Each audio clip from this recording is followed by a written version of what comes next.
Welcome, everybody. I have to say that the first announcement is that today is SCRIBO's first anniversary. We started on the 13th of May last year. It's been a year. What a year it has been, but we made it this far. We've had so many wonderful talks, and we are so happy to celebrate this event with Nicoletta Momigliano. Thank you, Nico, for being here. Nicoletta is Professor of Aegean Studies at the University of Bristol in the UK.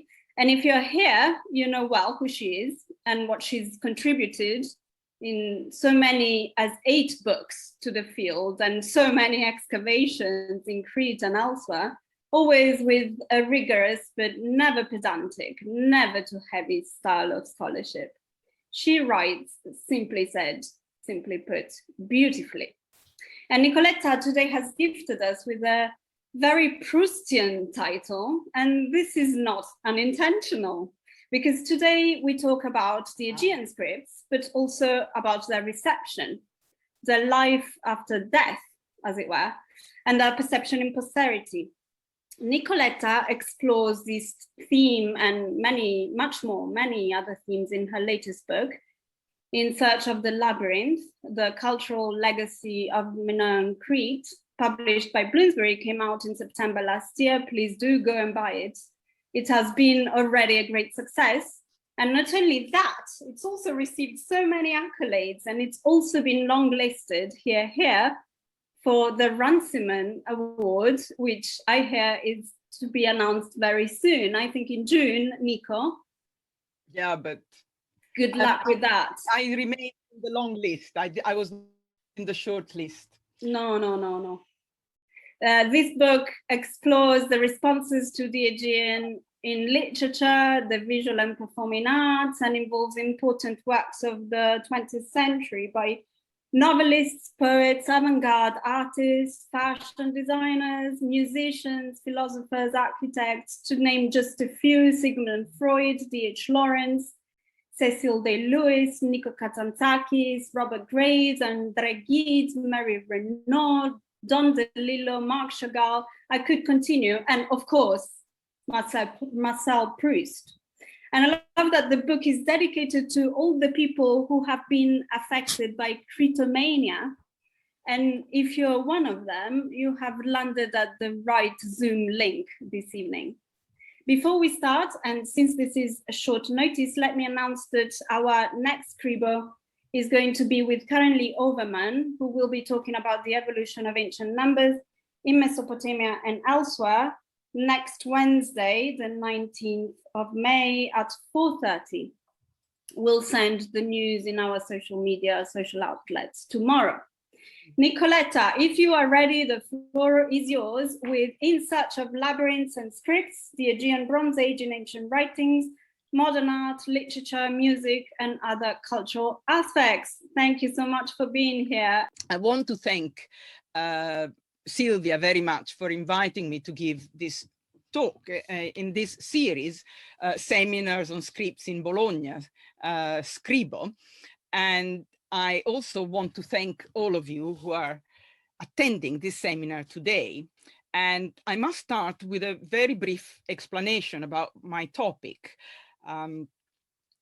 When Sylvia invited me to address SCRIBO, to address this seminar, she very, very kindly suggested I use this occasion to present the book I published in September 2020, In Search of the Labyrinth, the Cultural Legacy of Minoan Crete. And of course, I was very, very flattered by her suggestion, but I felt that talking for about 1 hour about my own book would be too conceited, too narcissistic, and above all, too boring. And boring for me, not for you, my audience, above all for me. And I also believe that because of the context of this talk, the SCRIBO seminars, and of course, Sylvia's larger project in Scribe on the invention of scripts and their beginnings, it would be more appropriate for me to give a talk that dealt with Aegean Bronze Age scripts and Minoan scripts in particular. So today I will talk about this topic, but in a manner that I believe has not been explored so far in this series, but correct me, of course, if I'm wrong. In other words, I'm going to talk about Aegean scripts, but in a manner that it's linked to my book that focuses on the reception and uses of Minoan material culture beyond archaeology.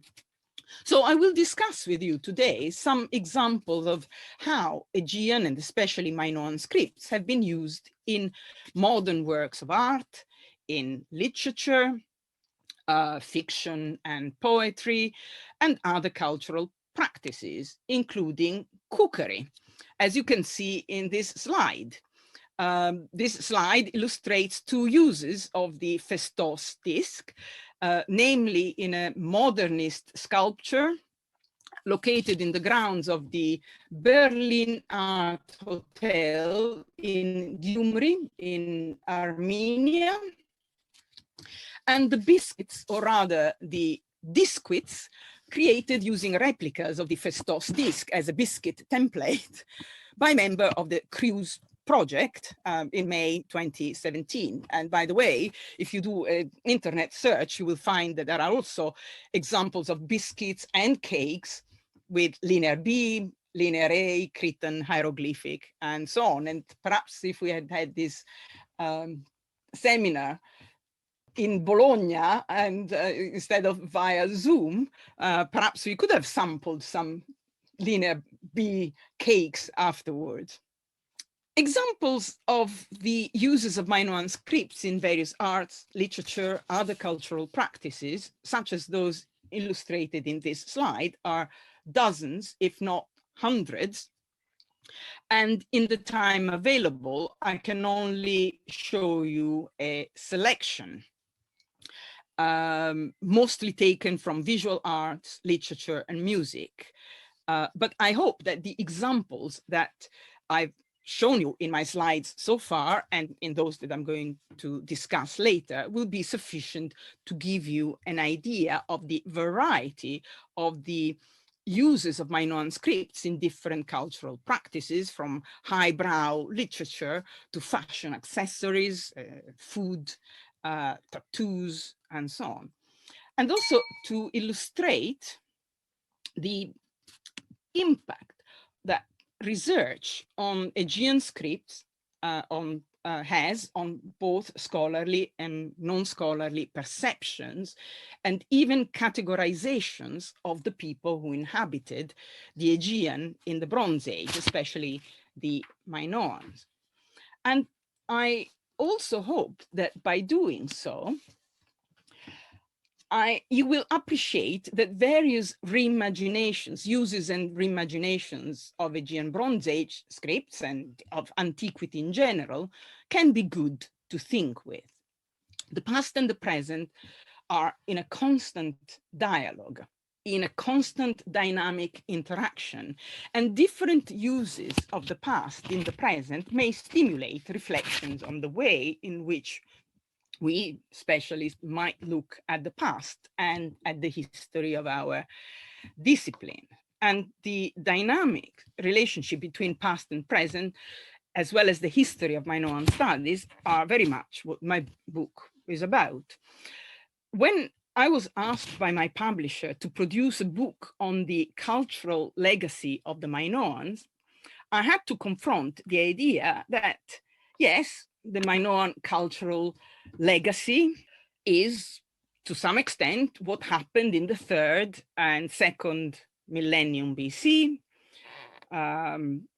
It's the material realities, the sites, the buildings, the objects, the iconography of the Aegean Bronze Age, of Minoan Crete, even the linguistic, if you like, and even spiritual legacy that has been transmitted to us via Mycenean Greece, via classical Greece, and so on. But also, what we call Minoan Crete is a modern construct.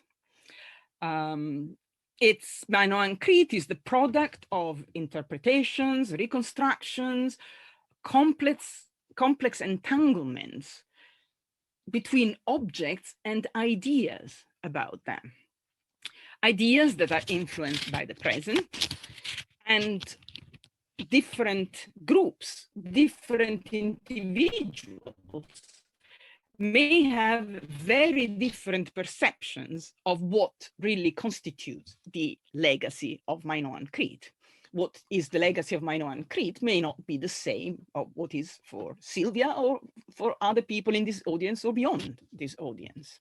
Indeed, the history of Aegean scholarship, the history of the reception of Minoans, Myceneans, of Minoan cultural legacies are, if you like, different but interconnected aspects of what we now think of as Minoan Crete or Mycenaean Greece. And this, of course, includes the Aegean scripts that are going to be the focus of my talk today.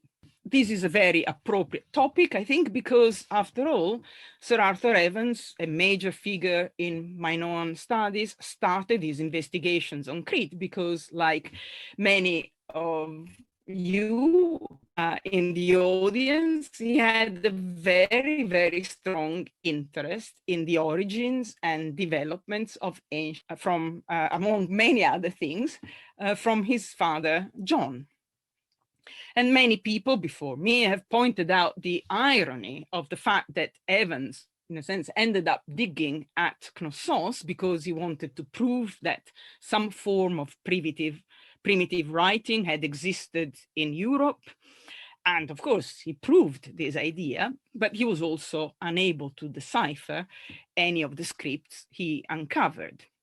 Indeed, he has even been accused of hindering the decipherment of Linear B because he didn't publish enough examples of Linear B tablets from Knossos. And the decipherment was eventually accomplished by Michael Ventris and John Chadwick, who in turn built on the work of previous scholars, such as Alice Cooper, but this was only possible after large quantities of tablets from Pylos were made available to scholars. Now, the decipherment of Linear B, as we shall see in the course of this seminar, had a considerable impact on the uses of Aegean Bronze Age scripts in various arts and cultural practices. But there are also examples that predate this great achievement. So, with regards to interest and interesting uses of Aegean scripts that precede the decipherment of Linear B, one example is here. It's this 1940 work by Paul Klee, titled The Snake Goddess and Her Enemy. Now, many of you will know that Klee's fascination with the Mediterranean, with its civilizations, and generally with signs and symbols is well known. And also his interest in the connection between art and writing. He once said, since the dawn of civilization, drawing and writing were the same thing. And in this work, as you can see, the famous snake goddess from Knossos and her snakes are transformed into stylized signs.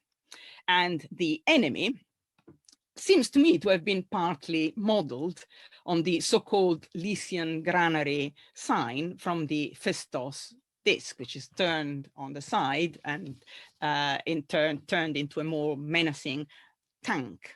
This is in 1940, in the middle of the Second World War. And I think this is partly a reference to the situation in Europe at that time.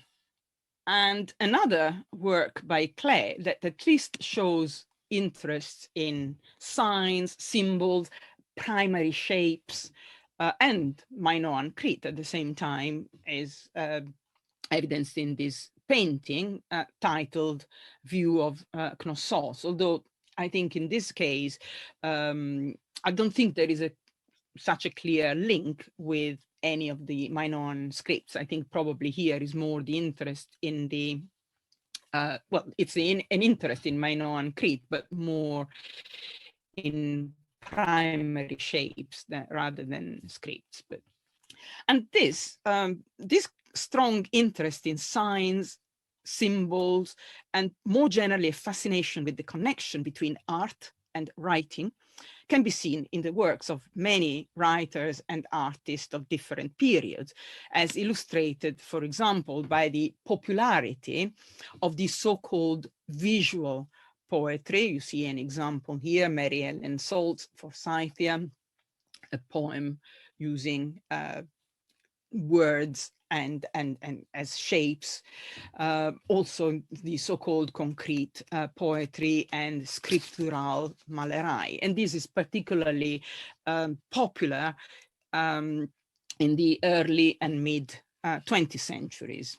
And in addition to Klee, one artist that was influenced by these trends and made use of Aegean Bronze Age scripts in his works is the Italian Gastone Novelli, who was also fascinated by the links between writing, magic, and alchemy. And it is no coincidence that a version of the Festos Disk was used for the cover of a collection of his essays that was published in 2019, published posthumously after he died. But again, it's the Festos Disk is a motif that appears in many of his works. But in addition to the Festos Disk, Novelli was intrigued by all scripts, or many scripts, including linear B. Not long after the decipherment of linear B in the early 1960s, Novelli visited Greece. And as illustrated in this slide, he sketched some of the linear B signs in his travel diaries, which has been published. And later, linear B signs can be found in one of his works, the Tavola degli Ornamenti, a table of ornaments, a work that also includes signs from many other scripts, such as Egyptian hieroglyphic, Greek alphabet, cuneiform, more signs from the Festos Disk, among many others. In addition to the visual arts, there are equally fascinating allusions to Aegean scripts that appear in works of literature, from novels to poetry, and especially after the decipherment of linear B. Now, one of the consequences of the decipherment of linear B is what one might call the Hellenization of the Myceneans in the works of many scholars and lay people alike.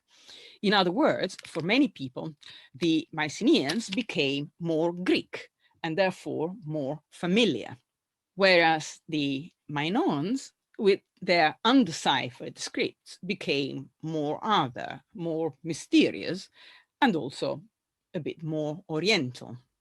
These perceptions of Minoan otherness and Mycenean familiarity can be seen, for example, in two poems by the Sicilian poet and Nobel Prize winner Salvatore Quasimodo. One, Minotauro a Cnosso, Minotaur at Knossos, and Mycene, Mycenae, taken from his 1958 collection titled La Terra Impareggiabile. I can only show you brief extracts here, well, partly because, you know, slides that have too much text are difficult to read. But overall, in the Minotaur poem, Minoan Crete is presented as something remarkable, but also something that is a bit distant, a place where non c'è morte, death doesn't exist.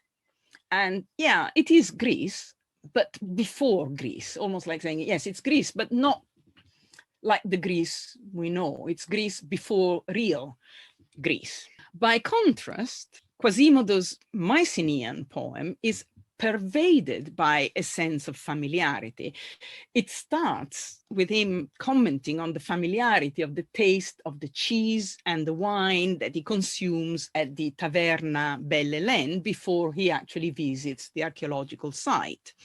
And then this sense of familiarity continues throughout his recollection in the poem of all the Greek heroes that for him populate the ruins of Mycenae, such as Agamemnon, Electra, and Orestes. And of course, Italian people in the audience will know, or some will know, that Quasimodo was also a translator. He translated many Greek poems and tragedies.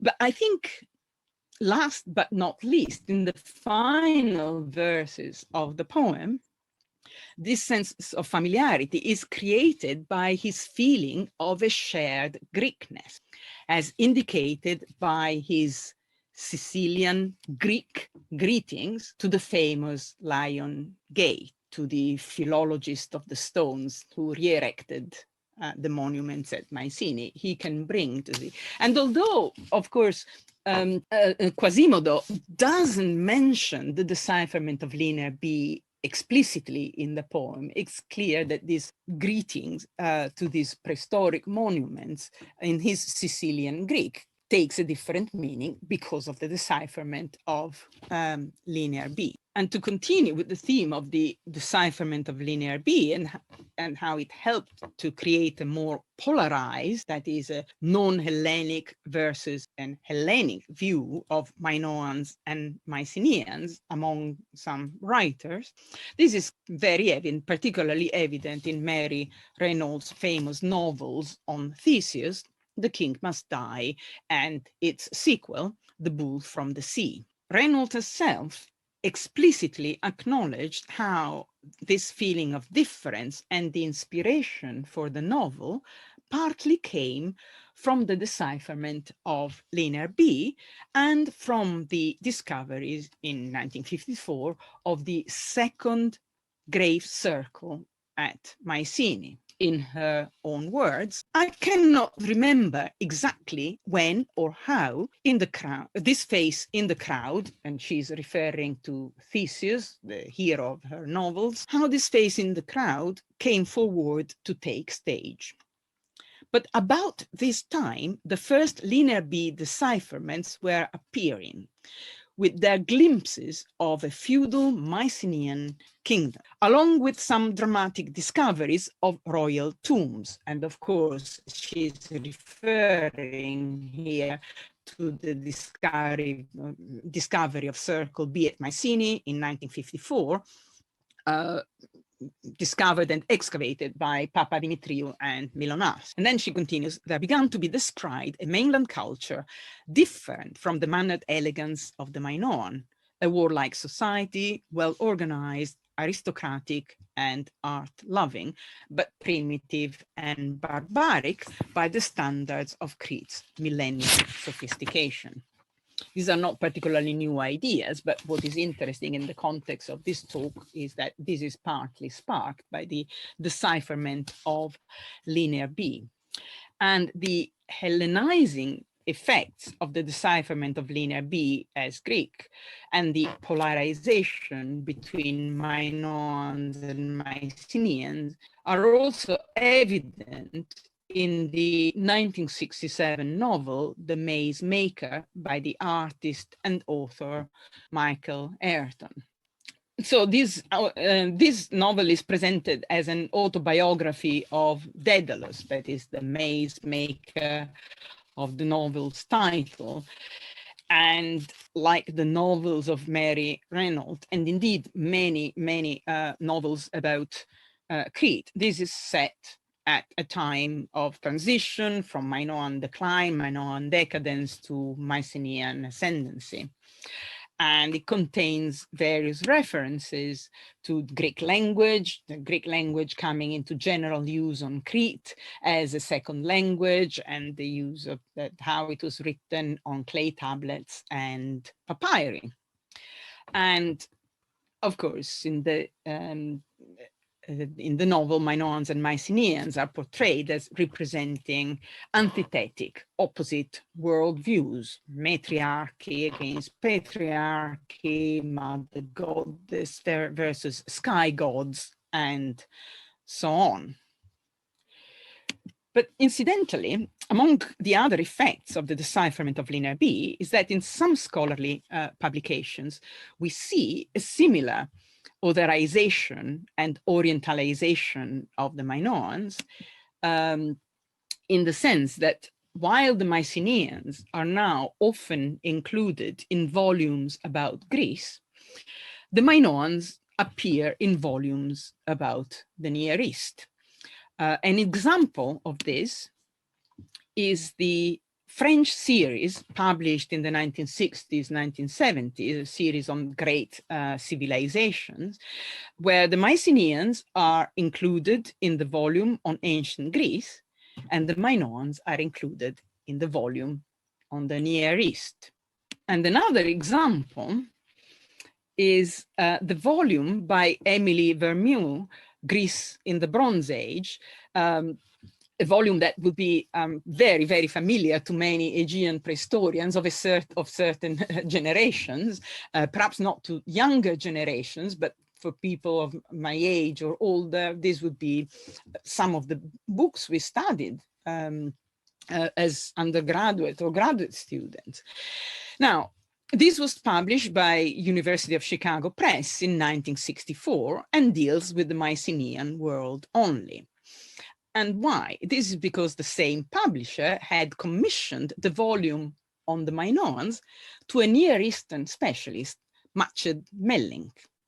But Mellink never completed it. So all we have is Vermeule's work.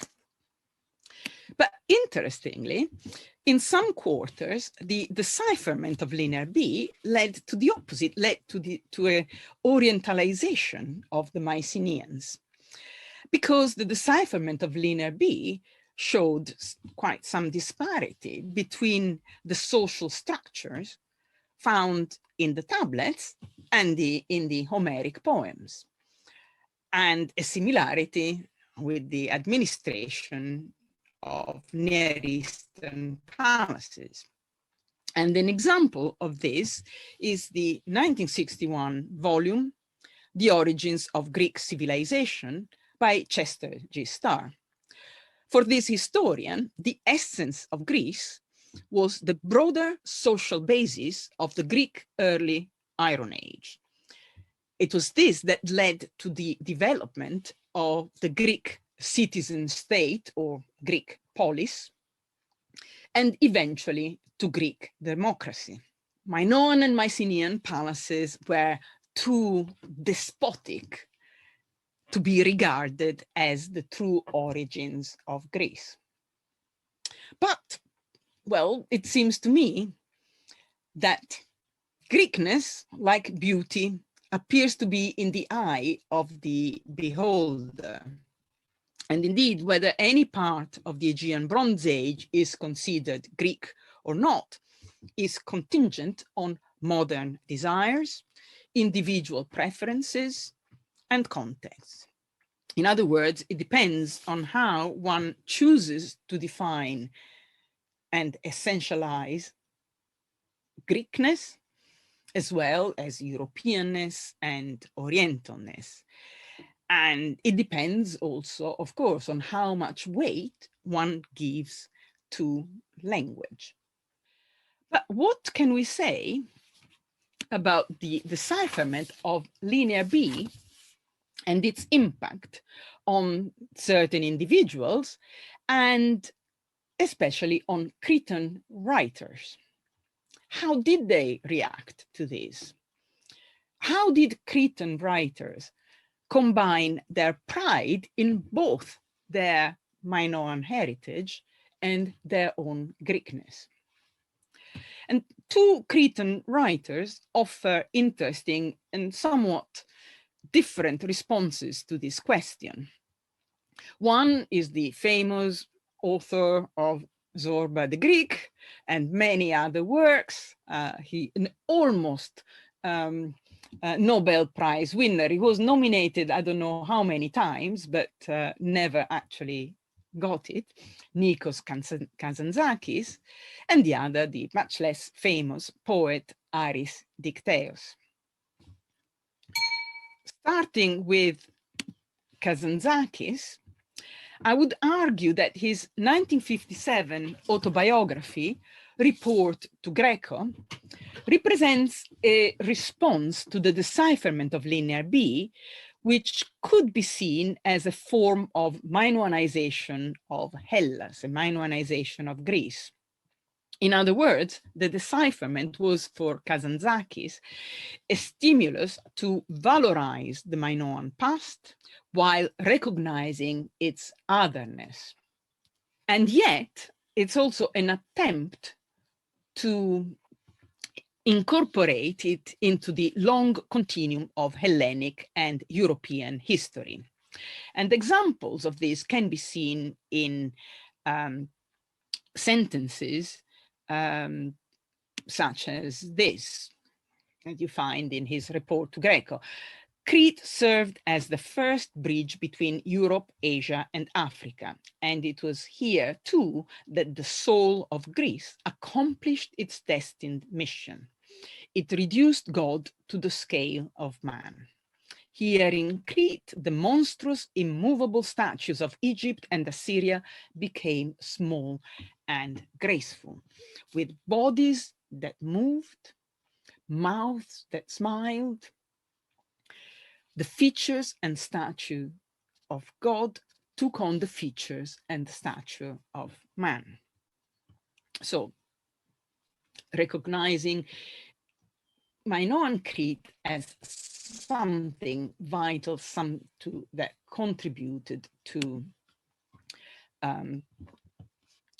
the creation of a European spirit, if you like, influencing later Greece. Now, regarding Dicteos, we can see the impact of the decipherment of Linear B and the contrastive, elusive nature of the other Cretan scripts in his 1965 poem, A Minoan, reading the clay disc of Festos. In this poem, Dicteos created his own Greek verse to correspond to signs of the disc. You know, I don't know whether it's, I didn't understand from his, whether each sign is a verse or, you know, different phrases correspond to a sign in the disc. In any case, the result is a very peculiar, surrealistic hymn to nature, which has a kind of incantatory and repetitive rhythm. And you can see the first few verses for people who cannot read modern Greek, but can read English.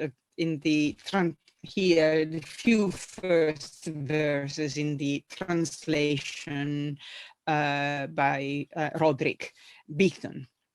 So the saffron crosses at Festos will be flowering now, and green branches will be sprouting on the new plane trees, and so on and so on. And of course, it all goes on like this with the refrain repeating continuously.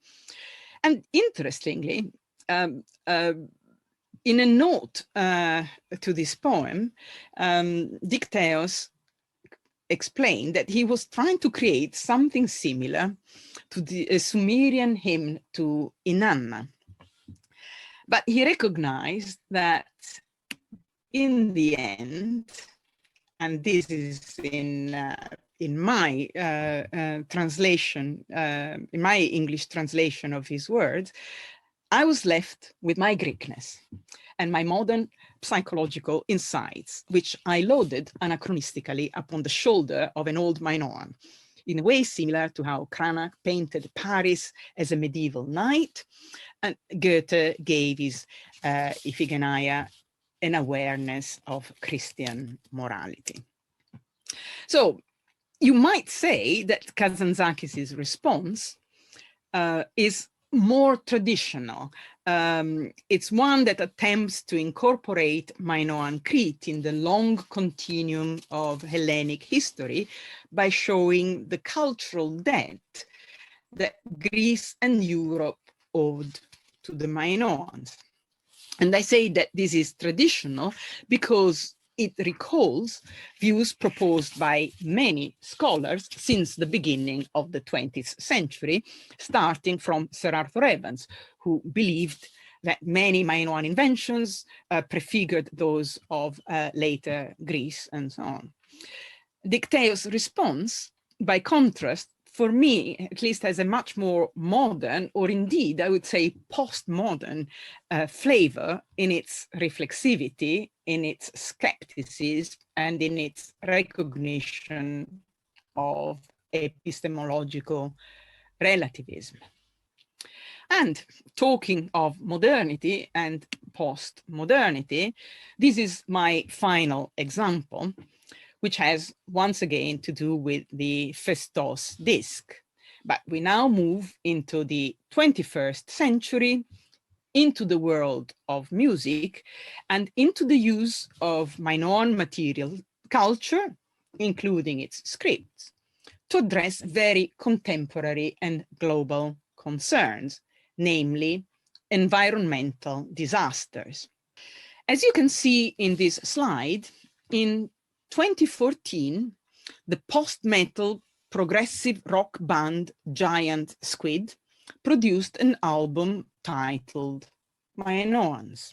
The album, in the words of the band leader Aaron Gregory, was a kind of love letter to Bronze Age Greece, because Gregory felt that the history of Bronze Age Greece mirrored the brutal, turbulent times in which we now live. Times that are marked by global warming, rising sea levels, and environmental catastrophes, such as the Fukushima Daiichi nuclear disaster caused by the earthquake and tsunami that hit Japan on the 11th of March, 2011. This was very much in the mind of Gregory and other members of the band when they were creating this album. As you can see, the Minoan elements in the album are immediately clear from the cover that shows men and women in Minoan attire on a version of Evans's reconstruction of the north entrance at Knossos, which is engulfed by sea waves. In addition, again, as you can see in this slide, the band used the Festos Disk, both for the vinyl and the CD of this album. And of course, Minoan elements pervade the songs that have titles such as Minoans, Sir Arthur Evans, 60-Foot Wave, Myceneans, and last but not least, Festos Disk. And now, if I were good at things like this, I would have made you listen to the song Festos Disk. But instead, I just have here the lyrics. Perhaps we could listen to them later if there is time or if people are interested. This song presents the object as the record of a great catastrophe caused by the sea, a tsunami. A tsunami that brought great evil, that is, strange creatures whose stings could cause the growth of extra limbs, which were then cut off and buried ceremonially. And these, I think, are clear allusions to the Bronze Age eruption of Santorini, but also to the discovery of children bones at Knossos, which bore butchery marks. the disc is also reimagined as a warning to future generations not to dig up these tombs in case strange progeny will emerge from them. Now, I don't know what you think, but I don't think that this interpretation of the Festos Disk is much more wild than many other translations that have been proposed so far, except for the fact, and I apologize here, you know, here is the pedantic archaeology who pays attention to chronology. The usual date of the Festos Disk is Middle Minoan 3.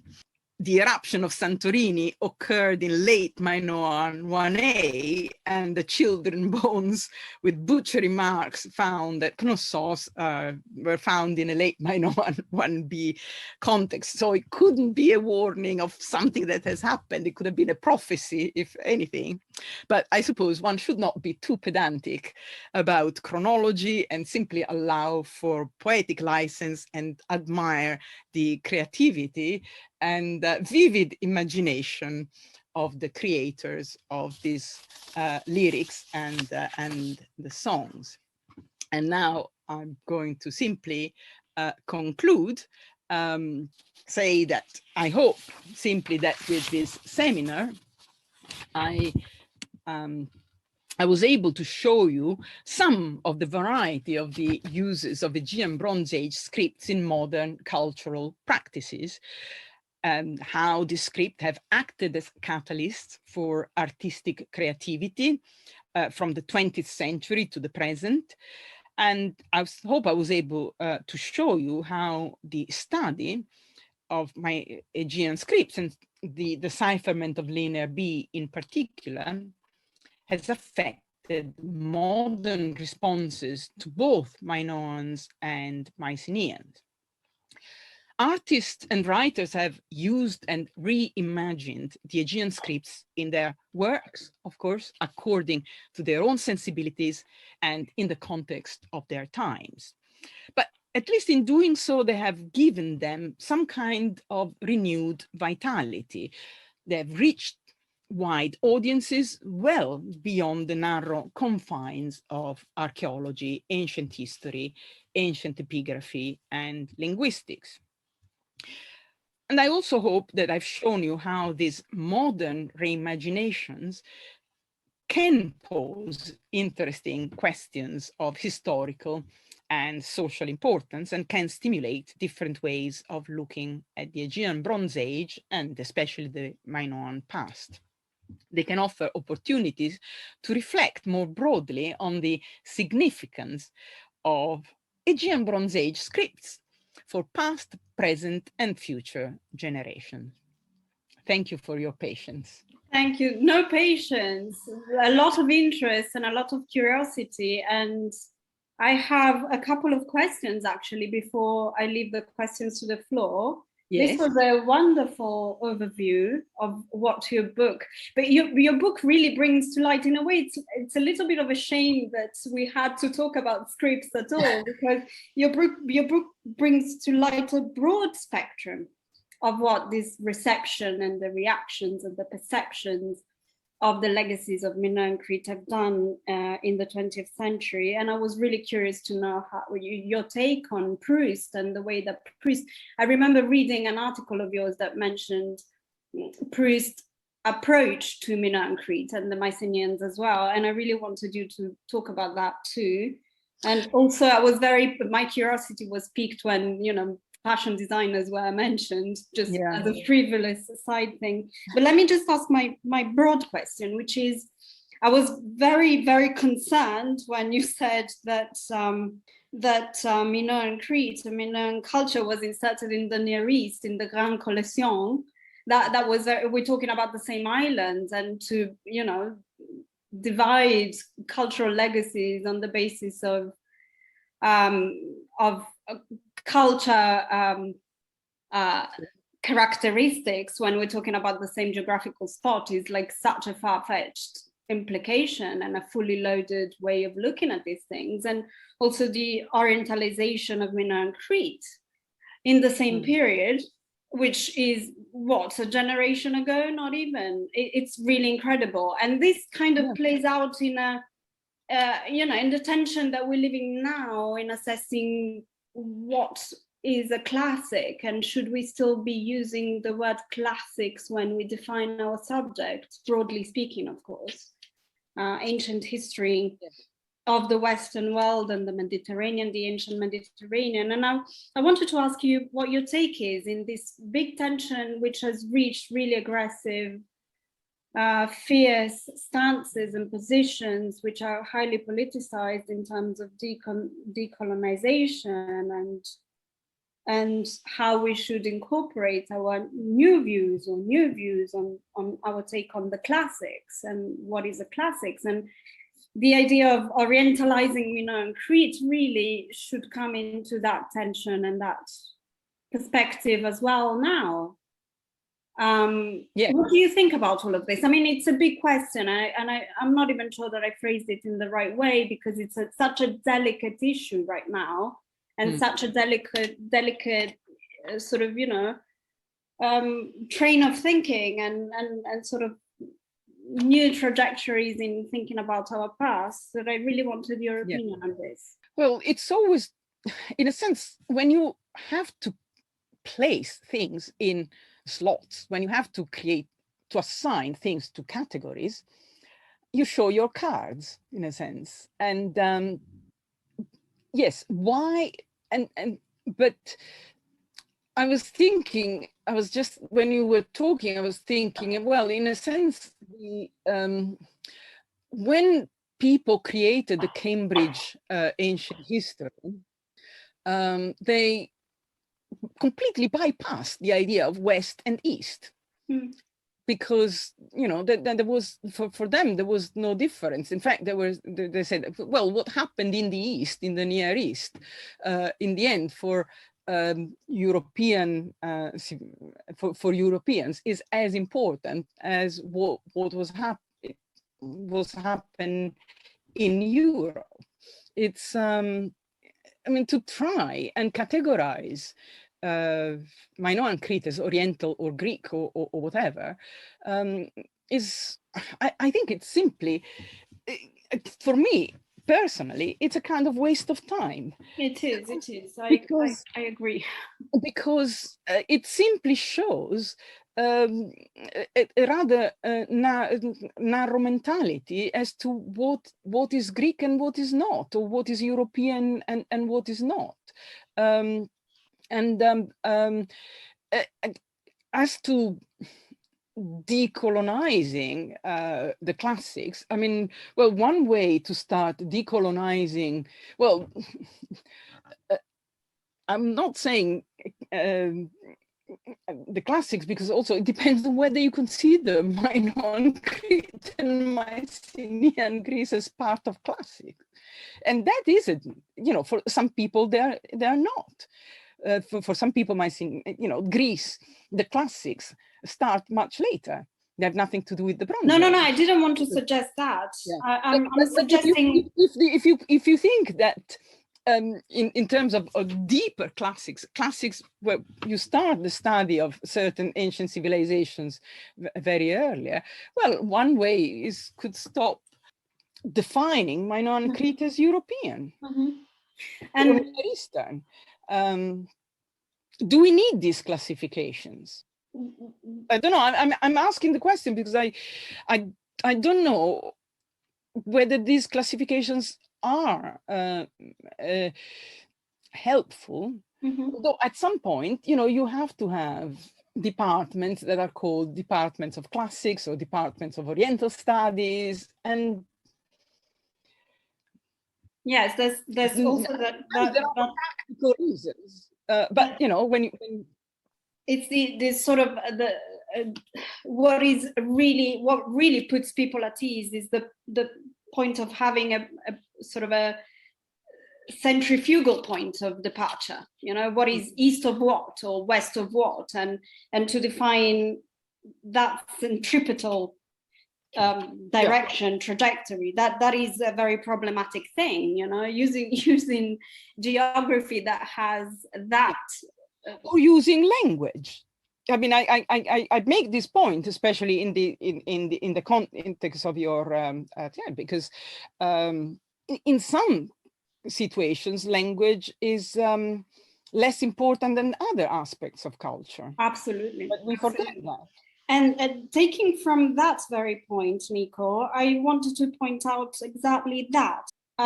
When you mentioned Quasimodo's poem and also Dicteo's poem, that was the filter. That was my Greekness. I was left with my Greekness. And even Quasimodo felt that he was so imbued in that Greekness in relating to the Mycenean world. So the Mycenean world is particularly Greek. It's seen from that linguistic perspective in the wake of the decipherment with Linear B, but we know that is, of course, a filter that's very personal, very biographical. Yes. That then floods into some sort of idea of interpretation of what we're reading in that poems, right? Yeah. Yes. So let me turn to the audience, the lovely attendees. In case they have any questions, you can raise your hand, you can unmute yourself, or you can use the chat to write down your question. Now we have Irene Salvo. Irene, lovely to see you. Great to see you, Silvia. I'm very glad to finally be able to attend one of your wonderful SCRIBO seminars. Hey, what a day. Yeah, and especially on your anniversary 1 year. Congratulations for such an amazing project. Thank you. So thank you for this paper. I have to say that it is so a wide-ranging research that I'm kind of ashamed to ask very specific questions. So take it as a footnote rather than a comment. So Annie's again on Quasimodo. So it really is a nice follow-up to what Silvia was saying. I was very struck by the fact that before Quasimodo you mentioned Gastone Novelli. And so there was this reception of the Mycenean culture as something like magic, mysterious, spiritual alchemy. And then there is Quasimodo with this, this is a very refined culture, like an exquisite civilization. So like, I could see this contrast between like two souls of the same culture being received into different authors. But this is just a general comment. My specific point is on your translation of Quasimodo's poem, Mycenae, because you translated Il mio saluto di siculo greco, my Sicilian Greek greeting. Yeah, I could have done it. I'm not entirely sure whether this is the precise translation, in the sense that I would translate it as my greetings as a Sicyl Greek, in the sense that there is I'm not an Italianist. No. I'm an ancient historian, and I know how Greeks in Sicily were making a difference between Greek colonies and indigenous population, like Sican and the Limian. Yeah, but he's So siculo, yeah, not siculo. I know, but I mean, I'm from Sicily, and I use Sicilian or siculo differently, in the sense that Sicilian is more about the region, while siculo is about cultural identity. And so if we are at the level of cultural identity, I wonder whether Quasimodo was going even, was really trying to go to the roots of the prehistory of the island. Pre-Greek. Yes. Pre-Greek, exactly. Like pre-Greek. Very interesting. Yeah, this is what I'm wondering. Well, I have to say, mea culpa, that translation was not mine, but was a translation made by a Sicilian friend of mine. Actually, somebody who's well known by some people in this audience. It was an English translation, I think, used by Pietro Militello and Vincenzo Enzo La Rosa in an article that they wrote about this this poem. Well, it was actually about all kinds of things Minoan in Italian culture. And I agonized myself as to whether I should keep that translation or even use it as a slightly different transposition of words. And then I decide better use what my Sicilian friends had used. At least you have someone to blame, Nico. Yes, at least I have somebody to blame. But no, I see what I see what you mean. He didn't use the word Siciliano, Greco-Siciliano, but Greco-Siculo, which has different connotations, but still it's still like Greco-Siculo. It's a period of his the history of his island where there was acculturations between these different ethne in the islands. But yes, I think but I don't know whether the word sickle would have in the way in which it's used in English would really capture siculo, because siculo is not just sickle, I think. Sickle in English is much more restricted, like a limian and so on. If I may quickly follow up, Silvia, yes. Sure. I believe that it's not just a matter of translation between Italian and English, but it's also a matter of perspective. If you read the poem from an academic or scholarly point of view, like as an historian, like I do, or like you do as an archaeologist, or whether you read it as a poem. Because of course, Quasimodo is, I mean, maybe the reason why he chose Siculo instead of Siciliano was just because of the meter. Yes. So maybe I'm fantasizing, I'm looking for, you know, cultural identity explanation, but maybe the reason could be simply poetic style. But I think you could add to your analysis a further level of complexity if you want to. Yes. No, it did cross my mind when you were speaking that to me, as an Italian, it sounds better to say il mio saluto di siculo greco instead of il mio saluto di siculo siciliano. And I also want to apologize to some of the people in the audience, but although we are not in Bologna, when I was thinking about this paper, I was constantly thinking of Italy. and so I have chosen perhaps more Italian examples than I should have done in homage to the University of Bologna and my and you know, also because I think they are interesting, but I think probably you know, there must have been something in my mind that I was thinking that if this is organized by the University of Bologna, it will not do any harm to use as many Italian examples as I can. I do welcome that, and we have many Italians attending. We also have many people not from Italy attending. Any more questions? You can raise your hand. Yes. Hello, well, my name is Monica. Hi, Monica.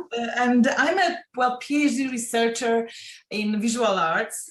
Thank you so much for your amazing lecture. So especially the reception of the Minoan script in arts was really something of my particular interest.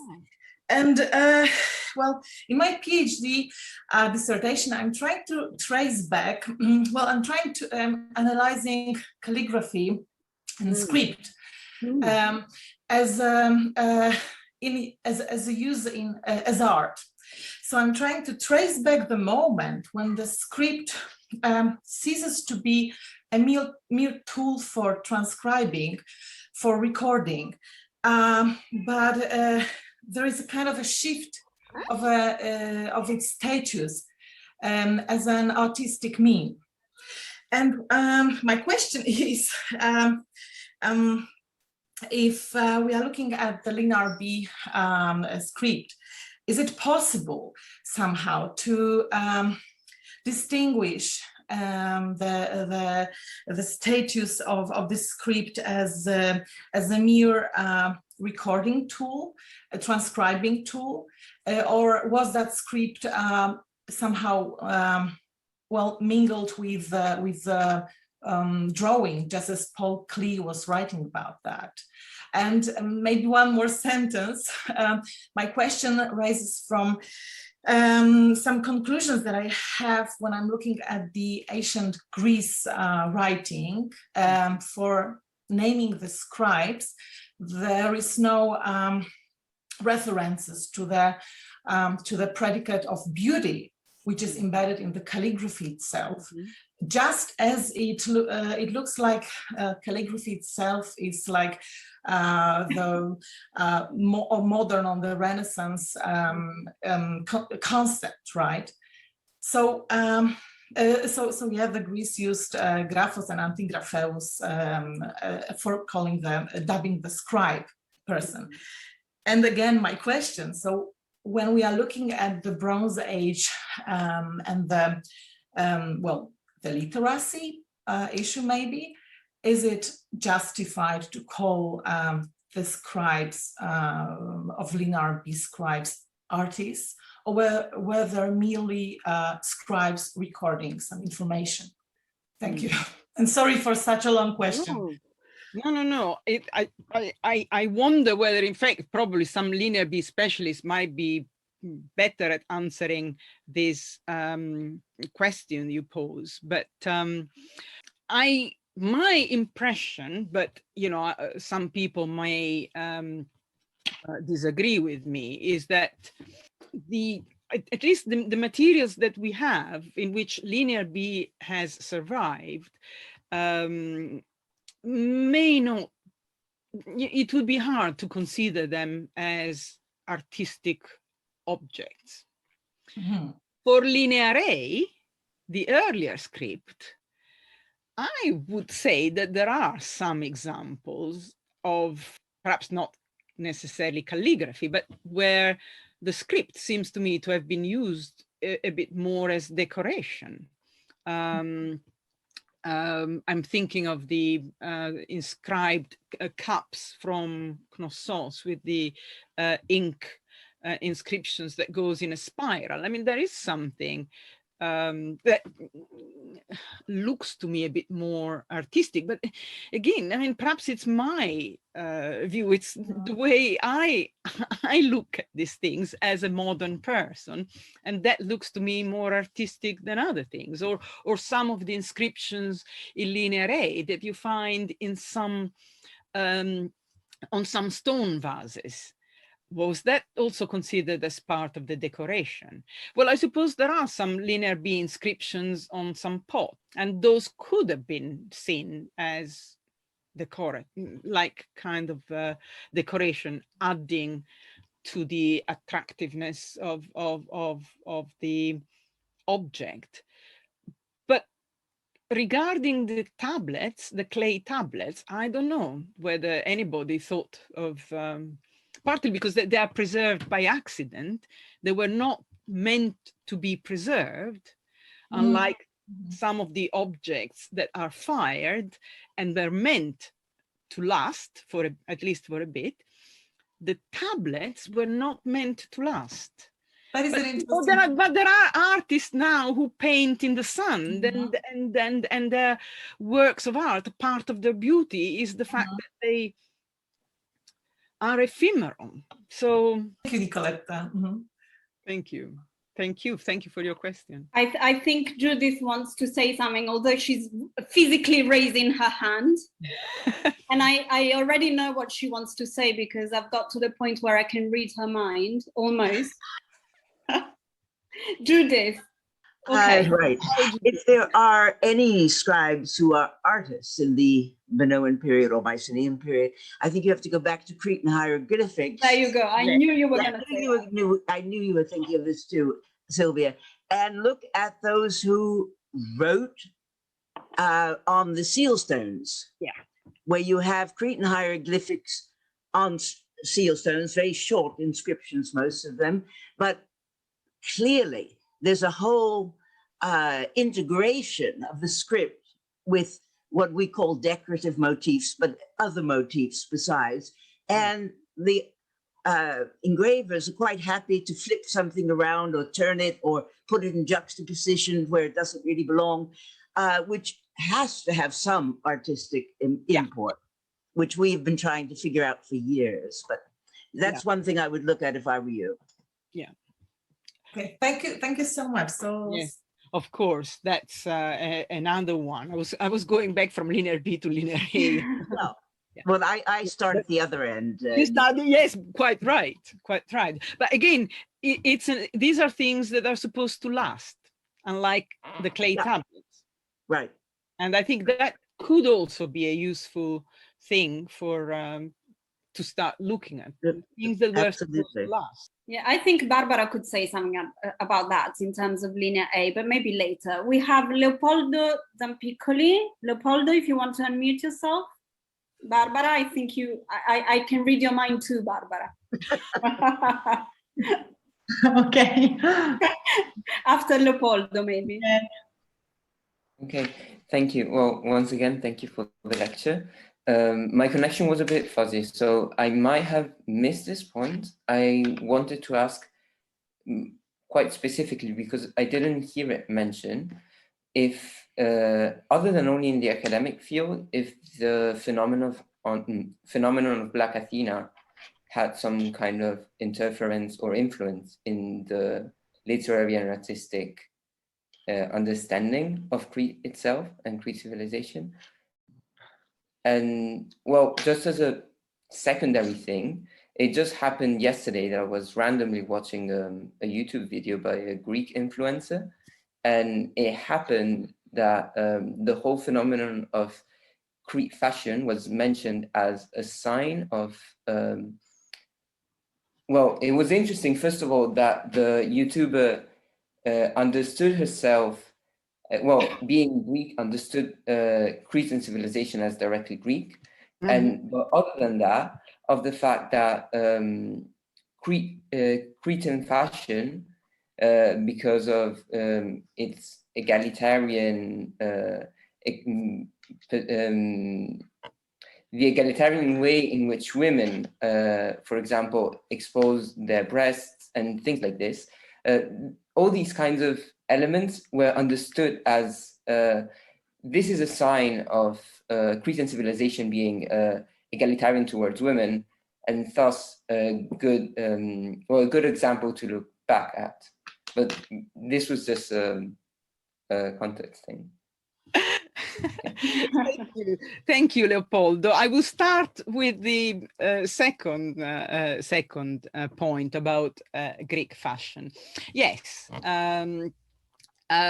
it's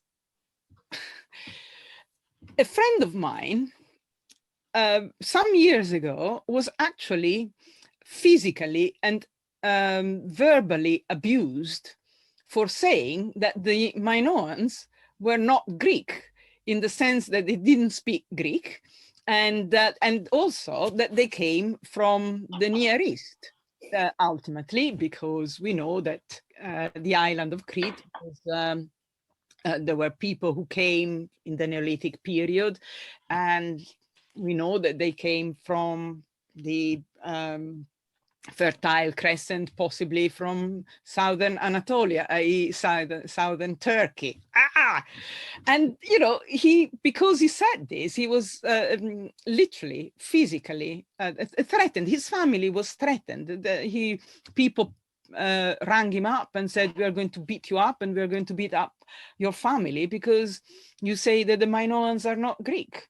Now, I don't think in the case of fashion, that is, you know, some of the people, well, it depends on which couturier you speak to. Some realize that the Minoans didn't speak Greek, and but almost everybody, whether they consider the Minoans as Greek or not, yes, they see them as proto-feminist society, and not just because of the ladies exposing their breasts, though, not just because of that. It's generally because of for complicated reasons. Partly the fact that female iconography is very important and very powerful, and because of old-fashioned 19th century ideas about the evolution of societies from matriarchal to patriarchal. The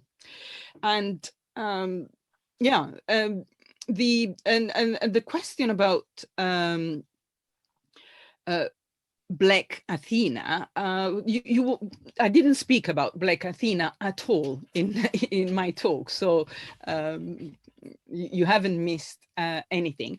But you wanted to know what the effect of Black Athena has been on Minoan and Mycenean studies. Is that what your question? No, it was about beyond academic studies, if it had any influence, any impact on the artistic reception or the literary reception. Well, that I can't tell you because I'm not, I have read Black Athena. I even had to teach something about Black Athena in my, but I've never looked at the artistic reception of Black Athena. I'm afraid I've only looked at the receptions of the Minoans, and incidentally, but much less Myceneans, but not Black Athena. I'm really sorry. I'm completely ignorant about that. But it wouldn't surprise me. It wouldn't surprise me at all. The question was more if after the publishing of Black Athena, the artistic perception and representation of Minoans changed because of in that specific moment, so in the late 80s, if I'm not wrong. No. Is that even? Not very much, because actually Minoans and Myceneans, incidentally, don't loom very largely. Slightly off topic. It's I couldn't find any strong evidence of the reception of that. I mean, yes, I think I have come across a book that suggested that the Minoans were Black. Yes, I have come across one book, but I can't say that I've come across many, representations of the Minoans as Black. No. Any more questions for lovely Nicoletta? If not, I have to admit that my husband sitter is going to leave in 5 minutes. Well, shall we play some music then? Shall I play the Festos Disk by the Giant Squid People? Just as a, to finish off with literally a bang. We could have the Festos Disk. Please. My favorite, I have to say, is the song about Sir Arthur Evans. But okay, well, you asked me to play the Festos Disk. No, I will actually share these again, so you can have the lyrics. while you listen. Okay. Shall I play? Shall I play?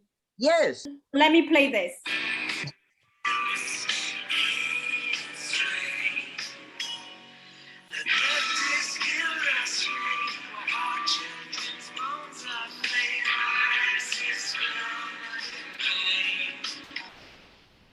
I think it's better if everybody goes and listen to the album in their own time and with their own devices is probably best. And I'm sure that they will, and I'm sure that they will read your book.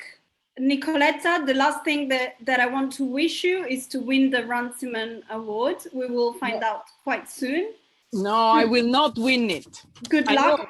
In case you don't, but I'm sure you will, in case you don't, let me, in spirit, award you with the best literary background I've ever seen in a year of Zoom calls. So that is the prize that, that is the award for today. Waiting for the better one. Thank you. It was lovely to see you. And really Zoom and these things are wonderful. It meant that there are more than 50 people, or perhaps even at some point, I think the audience reached 70 or whatever. And it's wonderful. You really now can have global audiences. But yes. I'm really sorry that we cannot go out for dinner after this in Bologna. We will, because I will make sure when you win the Runciman Award to send you a formal invitation for tortellini or lasagna, whatever you prefer. Tagliatelle. Okay. It was wonderful, and I'm sure that you will have many more readers, 70 more readers. I hope so. Thank you so much, Nico. Thank you, everybody. Thank you, everybody. We'll see you on Wednesday, 19th of May, with Karen Lee Overman and Ancient Numbers and their Revolution. We'll see you then. Have a great weekend. Bye-bye.